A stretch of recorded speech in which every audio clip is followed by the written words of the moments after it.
Yes, so good morning. Welcome to SaharaTV. We'll today be discussing the controversy surrounding the wearing of hijab and the lack of it in the Nigerian law school.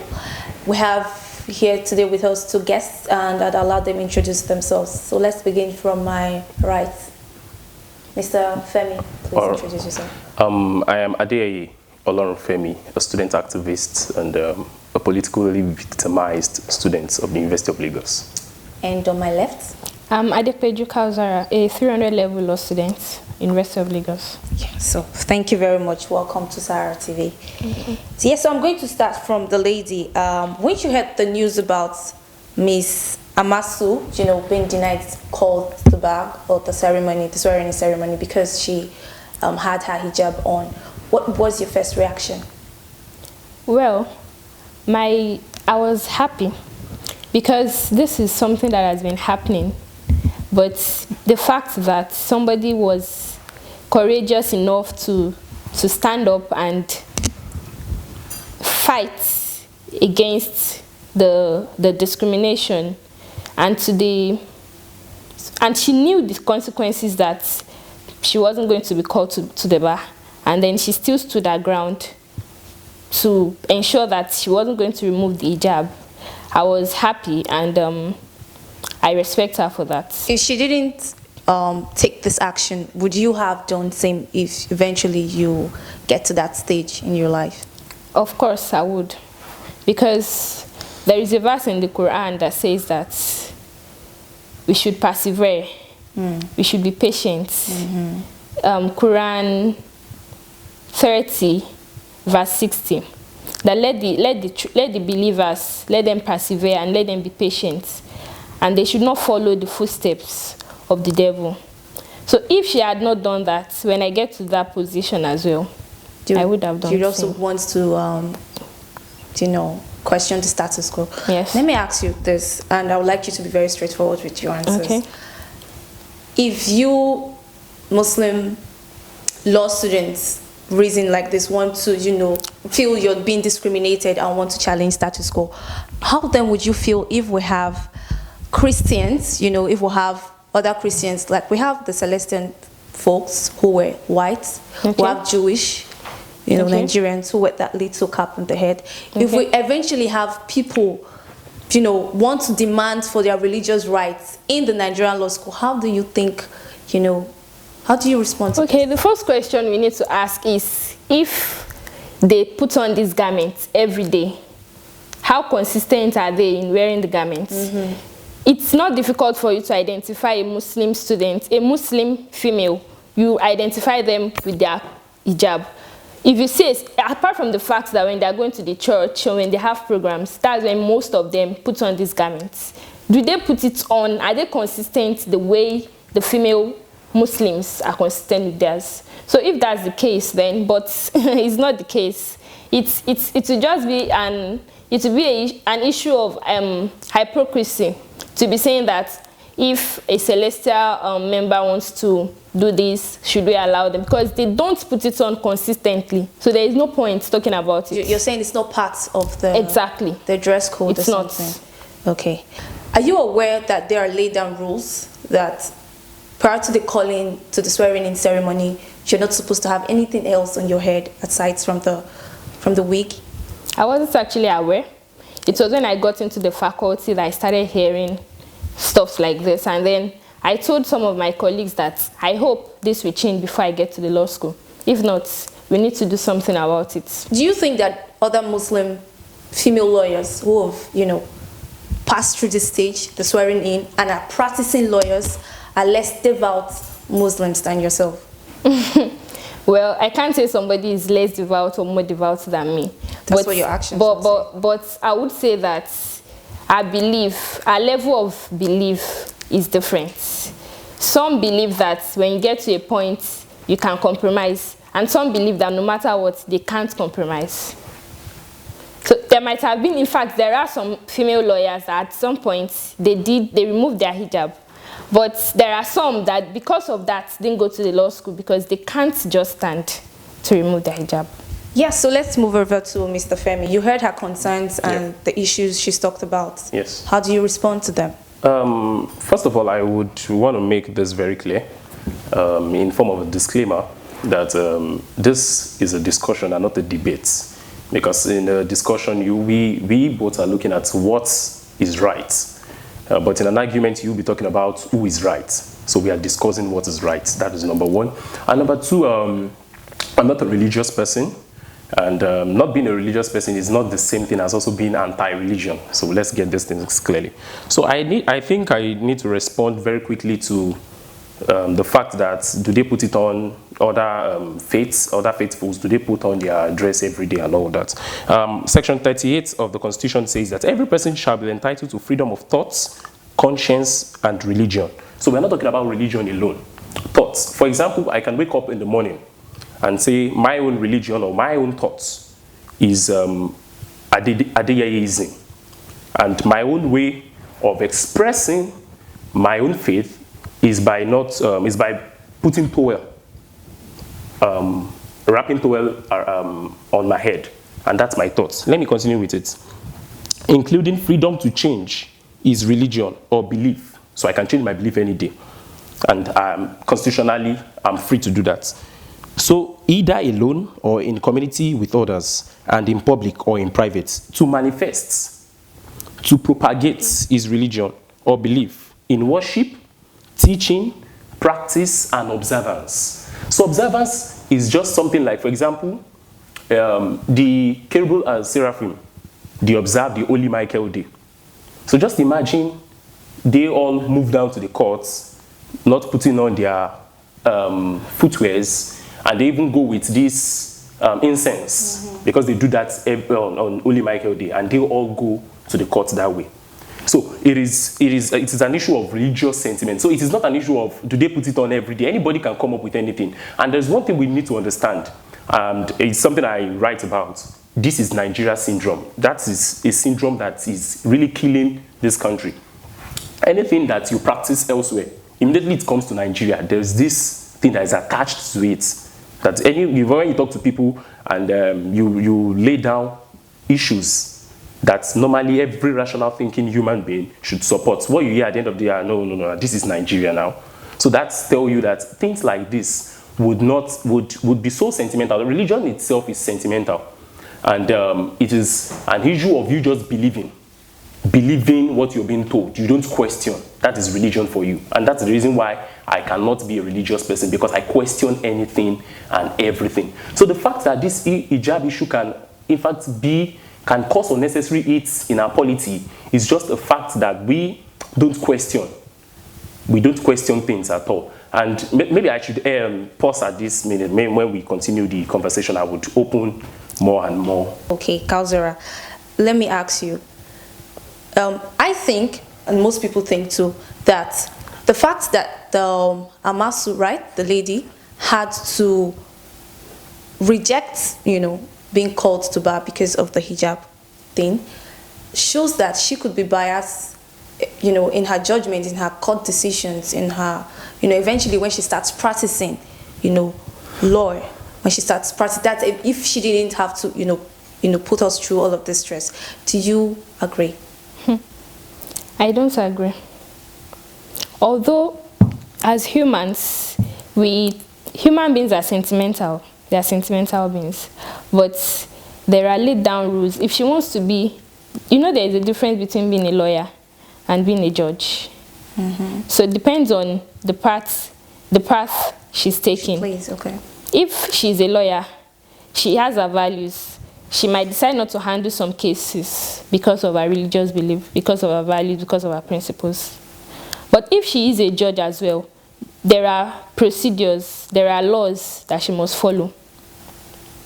So I believe that the religious belief might not really have to conflict, that is if she is a judge, to conflict with a decision or a judgment. Can I? You wanted to say something? Yes. Okay. So our religious beliefs now would not have any issue with our profession. It might. It might. And but now what we are having is the profession and the religion clashing.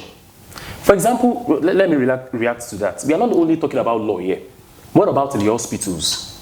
For example, if by tomorrow this whole thing comes up, because I read the press statement by the Muslim Rights Committee and all that, and seriously, it is a very brilliant but divisive press statement. I won't deceive them. A very, very divisive press statement, but it is very brilliant, brilliantly written.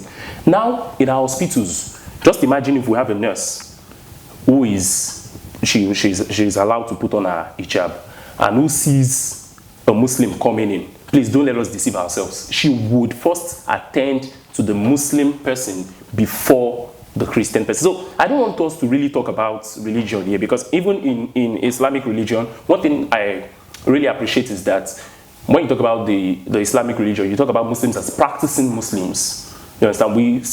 In all sincerity, we don't have practicing Christians, because every day of their life is practice. And in fact, when they say it, they say imolola dini ogbon ori ogbe. That means you don't use your brain in your own brain. That means you suspend your brain when it comes to the Islamic religion. Not only the Islamic religion, even in the Christian religion, your brain is being suspended. You don't bring your brain into what you are doing at that moment. And yes, that's the truth. No, I won't agree with that. Oh, okay.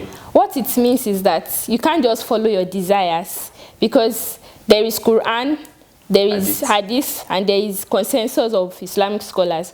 So anything you want to do, you can't just come up with a fatwa, with a judgment, or a decision that, oh, this is how I want to do my thing. That is what it means, that there is knowledge. Even if it is logical, even if what you're doing is logical, so you have to beat logic for religion. I think that's what you just said now. That means you don't use your own desire. You don't follow your desires. You don't follow your desires. So that means you follow the prescribed. That means your freedom of thought is being crushed. We all come from different backgrounds. That's what unites us. We all know life is about freedom of choice, and money transfer should be the same way. Introducing MoneyGram My Way. Send and receive money just about anywhere, using whatever method that works best for you.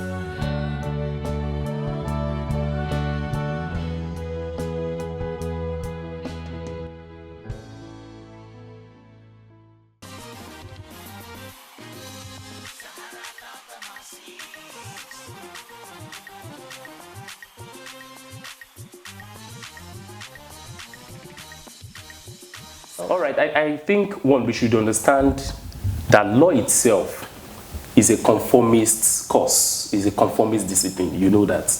That immediately you're being admitted to study law, you have to conform to some rules.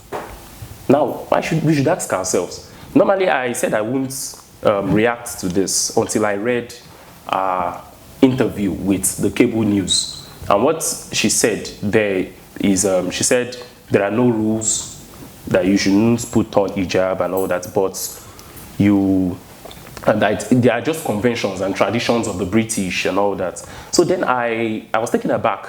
I was surprised that then even the law you're studying is colonial. The law itself is colonial. The terms you use, in fact, from the first class that she attended, where they taught her Rex Ipsa, Locutor, your non-prosecu, and all those, they are Latin. And Latin is Roman. And Roman is the church. So everything, see, law itself is religious. Don't let us deceive ourselves. It is religious. So when she said there are no rules, that's not true. I don't want to accept that there are no rules to that. Because most lawyers said during the call to bar ceremony, every of your facial features must show. And the hijab, as you're seated here, the hijab covers the hair, and the hair is part of the face. So I think that's where, so the law school is not against the hijab. Yeah. No one is against the hijab, but they want to see everything, and that's the reason. So we should understand these things clearly. But even the law school itself, which is supposed to be a place where you breed revolutionary minds, is a place where they repress. This is a law school that disobey court orders. You understand? So this is just an issue of we trying to balance and look at professional ethics and what religion is saying. And that's why I mentioned the part of the freedom of thought being crushed even by religion. And we need to address that. Do you have anything to say? Okay, you mentioned something about regulation, professional ethics, and all of that.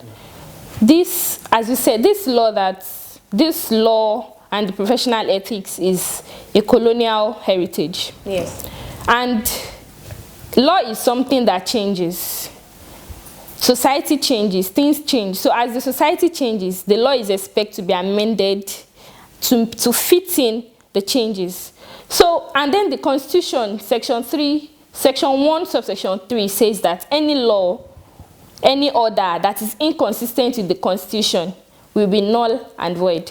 The same Constitution in Section 38 states that everybody is free, just as you read earlier, that you are free to change your religion, freedom of thought, freedom to propagate whatever religion that you feel. So there is a conflict already, saying that you want to see the face, you want to see every part of the female face. And this Constitution giving room for freedom of religion, and the religion states that the face, this part of the face, must be covered.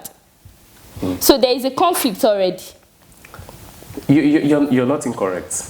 You're very, very correct with that. And I would say, for the purpose of emphasis, that she has not faulted anything constitutionally.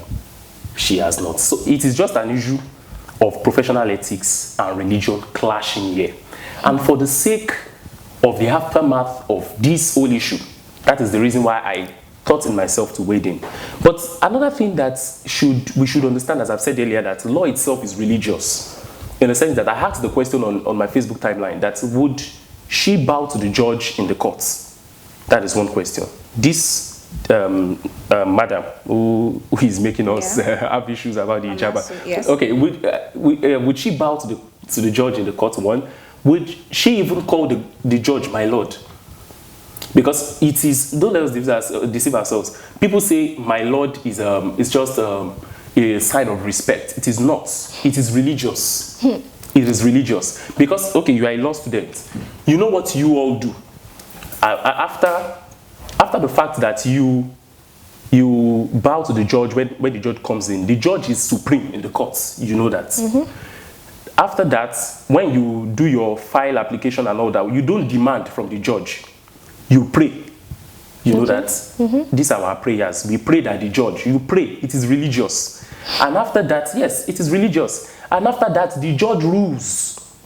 The ruling of the judge. It is not you don't ask, because the judge can even say, in fact, can imprison anybody. The judge has the audacity, or let me put it this way, the powers of life and death. So everything about it is religious. So I would want a Firdaus Amasa to be a total rebel. I'm not against, because I myself, I go against rules every day. So I would want her to be a total rebel than to just pick a section of our own rebellion to cause this unnecessary hits on our polity. I think it's something we should all look at. She's constitutionally okay when it comes to... You mentioned something about the words used in courts, my lord, I pray, I do this. Yeah. The courts, you might say that the judge he has the power of life and death. Yes. But then the decision of the courts can still be appealed. Yes, So, by another judge. By another judge, yes. Exactly. So there is really no... And from the appeal court, if the judge also says, but what we say is this, you don't question the judge in the courts. You don't say what you said is wrong. Courts, yes. Then go to another court. There you will meet another judge. And what the judge says there also is final again. If the judge at the appellate section do not accept your appeal, then you go to the Supreme Court. And what you hear in the Supreme Court is final. Okay. So you are before the Supreme God. That's just, it's really... There's another thing that I want to correct. Okay. The fact that you study law doesn't mean that you are going to go to courts. Litigation is just a part of law. So you can decide not to go to court, maybe go into intellectual property, go into corporate law, go into oil and gas. You don't even need to show face in court at all. Okay, I would accept that part of, and we are not disputing. Okay, so everything still comes down to your choice, your values. I can't go to court. I can't face all of these things. It still doesn't stop you from practicing. But in this specific case, we have someone who wants to go to court. In this case, because let's look at it this way. Even the gown, the gown, you know, is also colonial. It's neo-colonial. Because even the matric gown we put on, the convocation gown we put on, it's the same thing they wear in the Church of England, Anglican Church, by choristers. So the wig is what? those Latin things I've said earlier. So it shows that this whole law system needs what? An overhauling. Totally. And it's a very good thing she's coming up with something like this, but we should be very careful because of the aftermath of all this. This is Nigeria, as I've said earlier. After this issue, I'm very sure we saw what happened in Osun State. Okay. Where in fact, those Shango worshippers also wore their own, these are just kids. So let alone adults. So I know Nigeria for something. By tomorrow, if she's been called to bar and she's been allowed to use that hijab, then we should be ready to have a courtroom that will have so many anarchists. Do you think that what she's doing would sort of like prompt a change in the rules and regulations that guard students at the Nigeria Law School? I hope it will. What are some of those changes that you like to see? Well, to me, personally, I want a law school where the female Muslim should be allowed to use a hijab. Okay, that's what's just important to you. Yes. Some of the concerns of Kebelu are not bothering you. You don't think social welfare of students? Okay. You're just concerned about the hijab. Okay. All right. You see, one thing about us is that we major on minor things and we minor on major things. And there are so many things that are going on, just like our Vice President Mu said yesterday that they've spent the whole money from the recovered loots. And we are not concerned about that. But anyhow, we all have our time where we express ourselves. I don't have any issue with that. But one thing I think we should understand is that in the law school, I want a Pan-African law school. What's going to be bad if we have a judge who is putting on agbada and the cap? And then we have every other person, the lawyers, just putting on something like this to come to court. It should be a people's parliament where people come and debate issues. And in fact, it will get to that stage when we have a total overhauling of the law system. We don't have a case where the judge is supreme. It is a place where you can challenge the judge even right in the courts. I think that is what we should be looking at. It's very good that she's starting with something like this.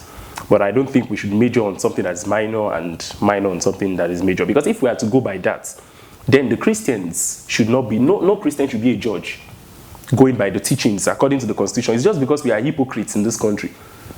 In the Bible, the Bible says that do not judge, for you not to be. Yeah, so if we so adhere strictly to the teachings of the Bible and we bring the Constitution into it, then no Christian should be a judge. Okay, so are you saying that this whole hijab, religious, whatever, is a minor issue? Yeah. So what are the major issues? There are major issues. For example, she mentioned that of Adeyeye, someone who spoke about the exploitation in the Nigeria Law School. In fact, very good. It's the same Abuja campus. He spoke about the social welfare, the welfare, and so many the learning and living conditions that even everybody saw, including these hijabites. They all saw this and everyone kept mute. He was, in fact, brutalized, so many arrested and all that. He went to court and he obtained an order that he should serve the school, that he should be allowed to sit his exams and all that. They did nothing till today. The law school did not obey the order. So when a law school is not obeying a court order, what do we have in our society? But even at that, we all have different things that motivate or that triggers us. So I won't agree with you saying this issue is a minor issue. Yeah. I won't say it's a minor issue. Yeah, I think I understand that most Muslim females say that without the hijab, they almost feel naked. Naked, exactly. Naked, yes, yeah, so you calling that kind of situation a minor issue? In fact, some would even tell you to respect the hijab. It is not, because I told someone that it's an ordinary scarf, and they were almost cutting off my head. That it is not an ordinary scarf, that I should respect it, that it's an hijab. You can buy it anywhere. It is something you can buy at Yaba Market, right? So it is not. Okay, if you can buy it, what's the problem with that? It's just, I'm just trying to demystify the hijab. That it is just any scarf anybody can put on. It is not something that when you pull off and eat someone with it, the person will catch fire. One thing you need to understand is that the use of hijab, okay, you removing hijab, you said hitting someone and then maybe the person will catch fire or something. No, it is. Okay, is it an ordinary scarf? Is it an ordinary scarf? Can you define what your word or your meaning of ordinary scarf? Anything I can buy anywhere. Of course you can, but the significance of what we're talking about, the significance. The significance, the purpose. Yes, yeah. The purpose does not make it mystical. No one is saying that it is mystical. No, people have been saying that. People have been saying that it is not an ordinary hijab. You know, I started by saying someone said it is not ordinary, that I should respect the hijab. But I said it is just ordinary. It is something anybody can buy anywhere. And I can buy 10 of it and put it on. And no one well, it is a symbol and it represents something. All right. It's from the verse, Quran 2 verse, Quran 24 verse 31. Allah says that the prophet should tell the believers to draw their veil over their bosom, and this is a kind of respect. So using hijab is to cover to protect your modesty as a woman, to respect you, to separate you from other kind of women. Okay, so I can't even have the hijab on myself. No, I don't get. If you believe. I mean, I'm not a believer. I mean, of course. Okay. I mean, according to your religion, so I can't just buy and have it over. Well, it's not serving the purpose. Seriously? If you okay, did. she's not a Muslim, but she can't buy the hijab. She can. It's her money, but okay, I can but use it would it. not serve the purpose. Deep down in your heart, you know it's not serving the purpose. That's religious, okay? You know it's not serving the purpose. That's what religion does. Okay. So there is no point. So because by your definition, you say it's to cover the woman modesty, Yes. and so you were mentioning. Yes. So when I buy it and I have it on me, it's not serving the purpose of modesty. It's not serving the purpose of covering my body. Do you That's want what it Allah to is serve? saying. Do you want it to serve? That's the why. purpose That's of why I bought modesty? it in the first place. No problem then. Then it's but you said in the mind and She said it that's why. you That's say why it she is bought- just the same thing that's why she she was also bought it. saying about the Lord's Supper and communion and all that when you pray, immediately you pray, it becomes the flesh of all those things are just symbolic things. And as I've said earlier, that religion does not give you the room to question things. And that's why I cannot be a religious person. Because I should question why praying on something makes it the flesh and praying in some wine. And in fact, Do you know that? Okay. Okay, there is a part in the Quran, I can't remember the surah, but it says that there are some things that you think are good for you, but they are not good for you. Okay. Yes. I won't So you argue might that think because I'm that not, I want to think about this, think. There is this story I read about. I think the people of Shuaib or something. They were told, or I can't remember very well. They were told to sacrifice a camel, and then either a camel or a cow. They were told to make sacrifice because of something they did, and then they started asking so many questions. What kind of camel? Should it be young or old? Should they have this color? And this question is just a simple thing. The moment they started asking questions, more laws started coming in. That so more procedure. It's just a simple thing of make a sacrifice and you go ahead and make. But they started asking so many questions that the little sacrifice they were meant to make becomes something very, very difficult for them. And eventually, it shows the deficiency of religion and law. Okay, but I want Muslim women everywhere they are to understand that nobody is against hijabs. Yes. We're just saying that if there's a lay down process, I think we all should abide by that. Then the lay down process can be changed. It can. I agree. Okay, I agree all to a right. reasonable extent Of that course, it I can mean, be changed. society And changes, of course. the whole system of law should be overhauled. Yes. That's the bottom line. Thank you very much, Mr. Femi and Miss Kausarat. Yes. Good, I need to learn that name. Thank you very much for stopping by Sahara TV. Thank you so much. Thank you. Welcome. You're welcome. We all come from different backgrounds. That's what unites us. We all know life is about freedom of choice, and money transfer should be the same way. Introducing MoneyGram My Way. Send and receive money just about anywhere, using whatever method that works best for you.